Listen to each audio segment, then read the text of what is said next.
গালাগালি, অশ্লীল অশ্রাব্য গালাগালি, প্রাণ নাশের আশঙ্কা, মানে প্রাণ নাশের হুমকি, অবর্ণনীয় জীবন, এই জীবন কেউ উপভোগ করে? আমাদের প্রধান উপদেষ্টা বলেছেন এটা একটা টিম, একজন পদত্যাগ হলে আরেকজন মনোবল নষ্ট হবে, আরও দাবি আসবে, আমরা কোনো কাজ করতে পারবো না, কাজ করে যাও, তো কাজ করে যাচ্ছি। এখন যখন আমাদেরও বলার সময় আসবে, সব কিছু জানবেন, বাংলাদেশে থাকবো, সমস্ত কিছুর উত্তর দিব, এবং আমার তো নিশ্চয়ই সততা এবং আত্মবিশ্বাস আছে, সব কিছু একসময় সবাই জানতে পারবেন। আপনারা জানেন আমি নিজে সংস্কারের জন্য বহু বছর বহু জায়গায় লড়াই করেছি, কথা বলেছি। তো আমরা যখন সংস্কার নিয়ে সরকারের ব্যর্থতার সমালোচনা করি, অবশ্যই সমালোচনার কিছু কিছু যৌক্তিক দিক আছে, কিন্তু কিছু কিছু ক্ষেত্রে সমালোচনাটা নির্দয় পর্যায়ে চলে যায়। আপনি এখন 10টা জিনিসের মধ্যে সরকার যদি 4টা জিনিস করে, 4টা জিনিসকে বলেন 4টা জিনিস করেছে এটা অ্যাকনলেজ করেন, করে বাকি যে 6টা করতে পারে নাই সেটার জন্য সমালোচনা করেন, সমস্যা নাই। কিন্তু একদম কিছুই দেখবেন না, কিছুই হয়নি যখন আপনারা রেসপন্সিবল পজিশনে থাকা লোকজন বলেন, তখন খুব দুঃখ লাগে যে আসলে কি সৎভাবে সমালোচনা করেন, নাকি সমালোচনা আপনাদের একটা পেশা বা একটা আত্মতৃপ্তির বিষয়ে পরিণত হয়। যেমন আমরা সারা জীবন বলেছি সংস্কার কোথায় হয়েছে দেখেন, সারা জীবন আমরা বিচার বিভাগের স্বাধীনতার কথা বলেছি। এখন বিচার বিভাগে পদ সৃজন, বদলি, পদোন্নতি, বাজেট অ্যালোকেশন, বাজেট ম্যানেজমেন্ট, সমস্ত কিছু উচ্চ আদালতে দিয়ে দেওয়া হয়েছে। যতটুকু স্বপ্ন আমরা ওয়াইল্ডেস্ট ড্রিমে দেখেছিলাম তার সবটুকুই দিয়ে দেওয়া হয়েছে। এটা কি সংস্কার না? রাষ্ট্রে এত বড় একটা অঙ্গের বাংলাদেশের 54 বছরের ইতিহাসে এটা কি সংস্কার না? এটা কি আপনাদের মনে হয় না বাংলাদেশে আইনের শাসন প্রতিষ্ঠায়, মানবাধিকার প্রতিষ্ঠায় একসময় ভূমিকা রাখবে? এটা তো ম্যাজিক লাইট না, সাথে সাথে ভূমিকা রাখবে। তারপর হচ্ছে আমরা একটা গুম কমিশন করেছি, এটা অসাধারণভাবে কাজ করেছে, এবং ওই গুম কমিশনের অভিজ্ঞতার আলোকে আমরা একটা হিউম্যান রাইটস কমিশন ল করেছি।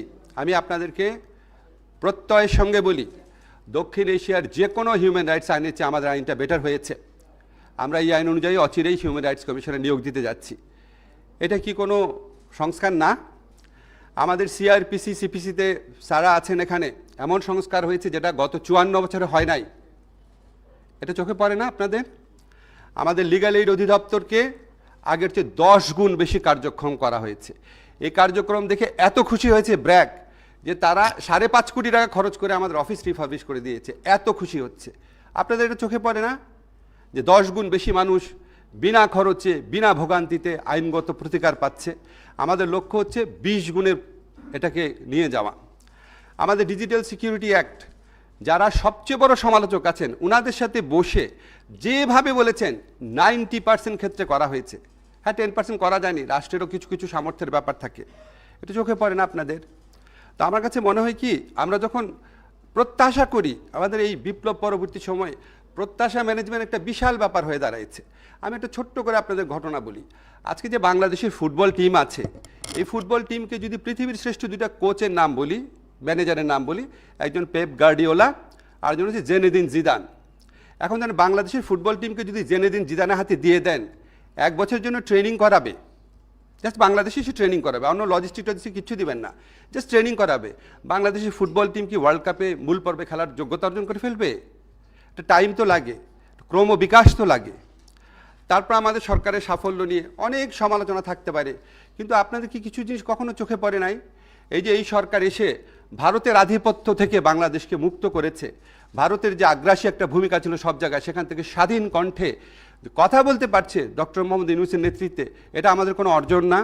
আমাদের যে রিজার্ভ বেড়েছে, আমাদের যে মুদ্রাস্ফীতি নিয়ন্ত্রণ আছে, আমাদের যে ব্যাংকিং খাতে ভগ্নপ্রায় বিধ্বস্ত ব্যাংকিং খাতে শৃঙ্খলা এবং আস্থা ফিরে এসেছে, এগুলি কোনো সাফল্য না? আমাদের যে 20,000-এরও বেশি হয়রানিমূলক মামলা, যেখানে প্রায় 5 লক্ষ আসামি ছিল বিরোধী দলের ভিন্ন মতের মানুষের, সেই মামলা প্রত্যাহার হয়েছে 20,000-এরও বেশি, এগুলি কি কোনো সাফল্য না? তো আপনারা যখন বলেন এই সমালোচনাগুলো তো অনবরত করা হয়, আমরা তো সবসময় উত্তর দিতে পারি না। কিছু ফেসবুকে লিখলেও স্যার মানা করে যে না, বলতে যেও না, জাস্ট কাজ করে যাও। আর ব্যক্তি পর্যায়ে আপনারা বললেন, একজন ভাই বললেন সাইবার বুলিংয়ের বিরুদ্ধে ব্যবস্থা নিচ্ছেন না কেন?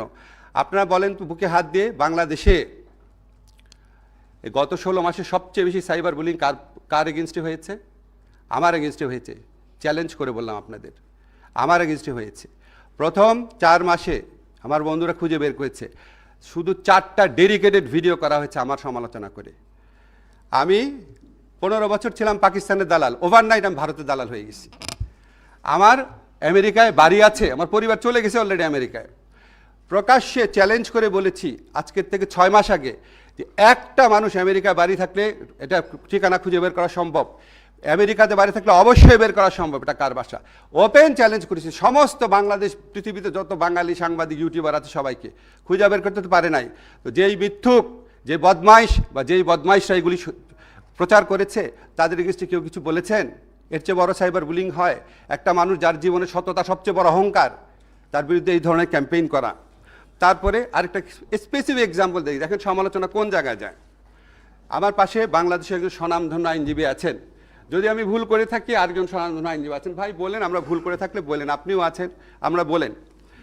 বাংলাদেশে যত জামিন হয়েছে জুলাই ঘটনাতে গ্রেফতারকৃত যারা, তাদের মধ্যে কিছু কিছু জামিন অবশ্যই মানুষ পেতে পারে, কিন্তু কিছু কিছু ক্ষেত্রে আওয়ামী লীগের সন্ত্রাসী কর্মকাণ্ড করতে পারে এই ধরনের লোকটা জামিন পেয়েছে।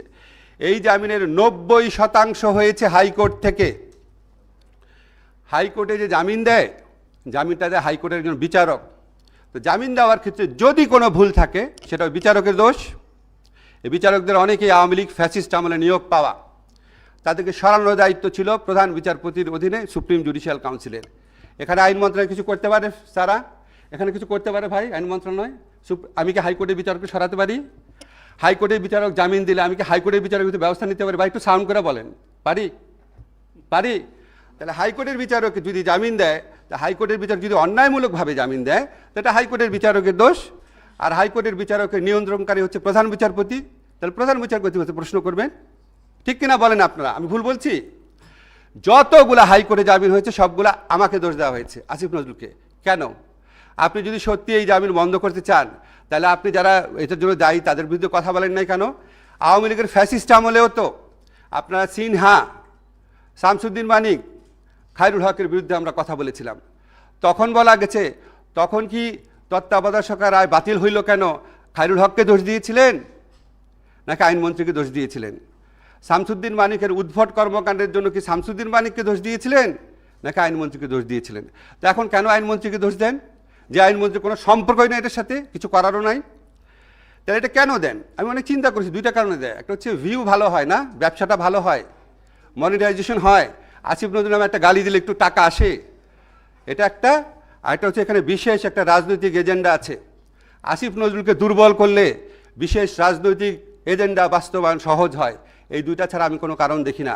যারা অন্যায় জামিনের বিরুদ্ধে কথা বলতে চান, সত্যি যদি আপনারা চাইতেন, সত্যি যদি আপনাদের নিয়ত ভালো হতো, তাহলে জামিন যে বিচারকরা দেয় আর ওই বিচারকদের যিনি নিয়ন্ত্রণ করেন তাদের এগেইনস্টে আপনাদের বলা উচিত ছিল, বলেন নাই। এটা হচ্ছে উদাহরণ দিলাম ব্যক্তি পর্যায়ে আক্রমণ কোন জায়গায় গেছে।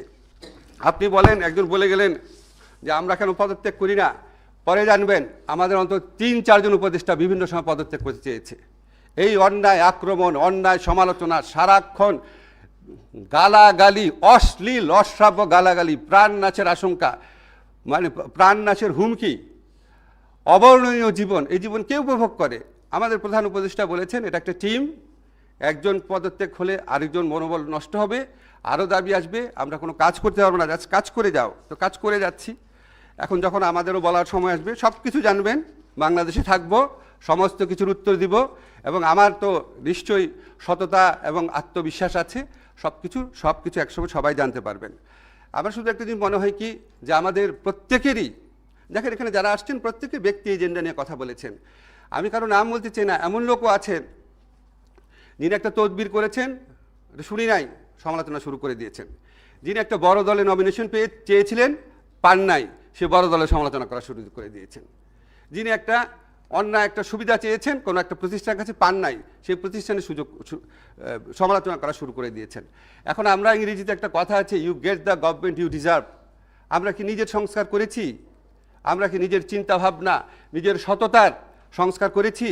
আমরা কি আমার প্রতিষ্ঠানের সংস্কার করেছি? এই যে সমস্ত পত্রিকা অফিস আছেন, এনজিও আছেন, বিভিন্ন অ্যাক্টিভিস্ট প্রতিষ্ঠান আছেন, আপনারা আপনাদের সংস্কার করেছেন? এই যে রাজনৈতিক দল আছেন, আপনারা আপনাদের সংস্কার করেছেন? তো কোনো কিছু করবে না, সবাই হচ্ছে কি আমি একা সবাইকে দোষ দিব, সবাই সবাইকে দোষ দিবে। নো, আমি তো বলছি আপনাদের আমাদের অনেক ব্যর্থতা আছে, অনেক ভুল আছে। প্রথমেই বলেছি 10টা জায়গায় অন্তত 4টা জায়গা ঠিক করেছি, 6টা জায়গা করতে পারিনি। 6টা জায়গা তো অবশ্যই বলবেন, চারটা জায়গা অ্যাকনলেজ করেন। আমরা যদি পরমত সহিষ্ণু না হই, আমরা যদি বিবেকবান না হই, আমরা যদি সৎ না হই, আমাদের নিয়তের মধ্যে যদি সততা না থাকে, তাহলে কোনো দিন আমরা জাতি হিসাবে অগ্রসর হতে পারবো না।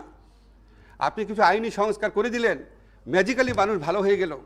এটা পৃথিবীর কোথাও হয়েছে? একটা দেশ ইংল্যান্ড, ওখানে সংবিধানই নাই। আর আফ্রিকান যে কোনো দেশে দেখেন সংবিধান, কোনো হাজার হাজার ভালো আইন আছে। তো ওখানে কি বেটার গভর্নেন্স প্রতিষ্ঠিত হয়েছে? কাগজ দিয়ে বেটার গভর্নেন্স প্রতিষ্ঠিত হয়? আমরা আত্মসমালোচনা করি। পৃথিবীতে আমাদের ইসলাম ধর্মে আছে সবচেয়ে বড় গুণের একটা হচ্ছে আত্মসমালোচনা করা। আছেন, আমরা সবাই আত্মসমালোচনা করি, সবাই সবার মতামত, সবাই সবার সীমাবদ্ধতা, শক্তিমত্তা বোঝার চেষ্টা করি। এইভাবেই যদি আমরা অগ্রসর হই, আগামীতে আমরা ধীরে ধীরে সংস্কারের পথে অগ্রসর হতে পারবো। 5 থেকে 10 বছরের মধ্যে দেশকে আমরা ইনশাআল্লাহ অনেক ভালো জায়গায় নিয়ে যেতে পারবো।